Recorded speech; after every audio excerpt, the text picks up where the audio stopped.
One of the most underrated aspects of building your body is shoulder training. It can give you that superhero look. Also think about this. It makes up a huge part of the upper arm. So guys always want to hit biceps, triceps. You might think about how much of what is being seen is comprised of the shoulder.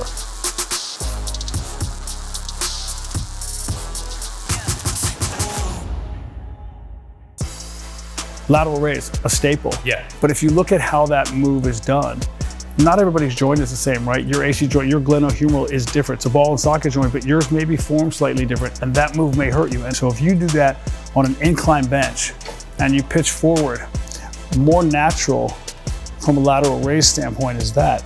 And if you want to do it in a way that probably hurts you less, go palms up right here. I think a lot of guys, like anytime you get into that lateral raise position, you can feel something tighten up. It just feels like it's pinching. Maybe it feels like it's impinging. And some people say, well, that you're throwing that word around too loosely. All right, no problem. You tell me how long you can do that move with enough weight to stimulate it properly before you feel something too. And I'm just giving you an alternative. Yeah, no, let's check this out. Right, feel that.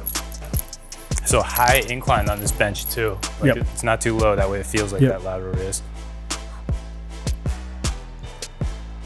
And this feels good. I think what's really cool about this too, I feel like you can never get enough back work. And I feel like my rhomboids are working, my rear delts are working too. We make a joke in here that the shoulder, if you look at it when it's defined, the three heads are separated. It kind of looks like a bell pepper, right? And if you think about which part of the pepper am I hitting, you're getting the rear delt. So I want bell pepper shoulders now. You are bell pepper shoulder man. You are that guy. In fact, that could be your superhero character name. No, I need a new superhero name. We cannot do bell You can't do bell pepper shoulder? No, boulder shoulder, man. Boulder shoulder. What about boulder bell pepper shoulder guy? Let's move on. Okay, sorry. So what kind of reps and sets should we be doing? I would keep your sets anywhere at 2, 3, 4, 5, depending on how much you're looking to smoke the shoulders, and I'd keep the rep range a little higher, maybe up 12, 15 reps. So that's a great finisher on shoulder day too. Great finisher. What else you got for me? I have an overhead press, but with a bit of a change in the anchor point and a bit of a change in position, so it's going to challenge you differently along the motion. Let's check it out. Let's do it. So we talked about rethinking the lateral raise. That was step 1. Step 2, now you want me to rethink my overhead press and my anchor point, right? I want you to do it with a lot of different movements. Obviously it takes a specialized machine, but just think about it. Next time you're playing around with something, if you take your shoulder press and you're back here and you're up, that's a different movement where that engages because where that anchor point is, right? And then you turn it around and now here, it's still different. I play with where I am in relation to the weight, and that's going to cause different firing patterns and different levels of difficulty for different people. It's a different kind of instability because usually I get on a machine, I think all of a sudden I'm more stable. So you will come across certain machines that allow you to adjust the height of the seat, and that's going to change obviously the anchor point, and you'll see the little red dot on the machine and it'll say, you know, line your shoulder up with that. Yeah. That's a guideline. You can use it or you can drop lower or higher and you're going to engage differently. So remember, a lot of these companies build these things from a liability standpoint. Just think about how you can get the most out of it for your workout. Don't be locked into what the placard on the machine says. There's a much bigger world out there than that. Use your imagination. Use my imagination. I'm looking forward to doing that and playing with my presses a little bit more. What kind of reps and sets here? Well, it depends what you're looking to do. You might want to take this down to, 6 reps, depending on how heavy you're going to load it, or you can bump all the way up to that 8, 10, 12 rep. But definitely don't think about this as I'm going to do 15, 20 reps. I think the biggest difference too is just when I'm loading on a regular press, I just have the dumbbell here and there's challenge at the bottom. Here, I have a lot freer motion, but then when I get to the top, you're getting a break.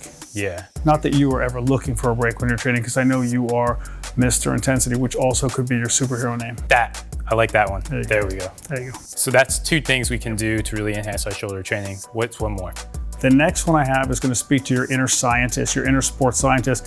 It's a mechanical drop set, but done on a machine, and I'm going to show you how you can do it also with just a basic free weight. Exactly, and rethinking it with machines, I love that too. Let's check it out. Let's do it. So we've covered rethinking the lateral raise. We've given people an option for the overhead press. Give me something else. This is what I said to you. I'm going to tap into your inner sports scientist, and we're going to talk about mechanical drop sets. So it's not just about dropping weight, it's about dropping and changing the point. If you look at the cams on this, they're teardrop shaped, they're not round. So when I adjust this pin, while you are doing the exact same movement, the weight will engage at a different point of the motion. Let's see it with the machine first. See it up. Ready to get this pump. Because of the way this is set, you're gonna feel this engage later in the range of motion. Give me 5 reps. Yeah, I feel it right at the top. Right at the top, right? But still come down, get that full range of motion. I'm gonna set it now. You're gonna feel it not in the middle, but more throughout the whole range of motion. This feels harder. Harder, but more even, correct? Yes. Yep. Now I'm gonna change it and you're gonna feel it more in the beginning of the motion. And think about this, on your way down, it's gonna engage heavier at the bottom. Yeah. Right?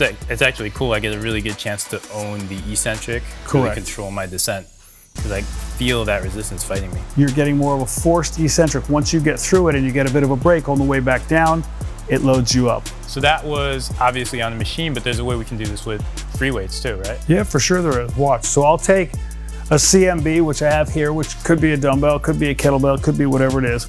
I'm gonna change the angle of my body. I'm gonna lean in. I'm gonna raise this from a dead weight off my arm. So that's at the beginning is tough too, Correct. right? Heavy at the beginning. That's the way you finished on that. Then I'm gonna go straight up and raise it. So I'm gonna feel that more throughout, pretty even. Yeah. And then I'm gonna cheat in and I'm gonna take it from a dead hang and raise it. So it's gonna be very, very similar. It's the same idea, just like you said, a different implement. It's a mechanical drop set again, and you could do this at home. You don't need anything. You could anchor this off a wall. Yeah, no, exactly. It's super simple, but you're right, it feels challenging kind of throughout at the beginning on that. So you could also look at it like this. Start them the way you were. Yeah. As you fatigue, cheat in, cheat in, cheat in to give yourself the advantage to get more out of the set. It's like you're wringing more reps out of your set. Yeah, exactly. Because this is a nice like kind of free release at the beginning, but the top, I just get a little bit more tension on that shoulder. That feels great. It's comprehensive. You're getting more out of the set than you might. If you don't happen to have weights that are heavy enough, you can do it with a lighter weight because as you progress through it, the weight's gonna feel heavier. Exactly. I mean, this was only a 10, and it still got me, I got a nice little burn in here from all that. What kind of reps and sets? I would say somewhere in that 8 to 15 range. I mean, you are literally captain of the Swole Patrol now, which also could be your superhero name. I'm just throwing that out there. I'm still down with Mr. Intensity. Mr. Intensity was the best one. Okay, it's gonna come with a really weird outfit though, so. So that is shoulders. Try these out. This is how you build the superhero shoulders you're looking for and build resilient shoulders on top of that too. Thanks, Gunnar. Good stuff, man.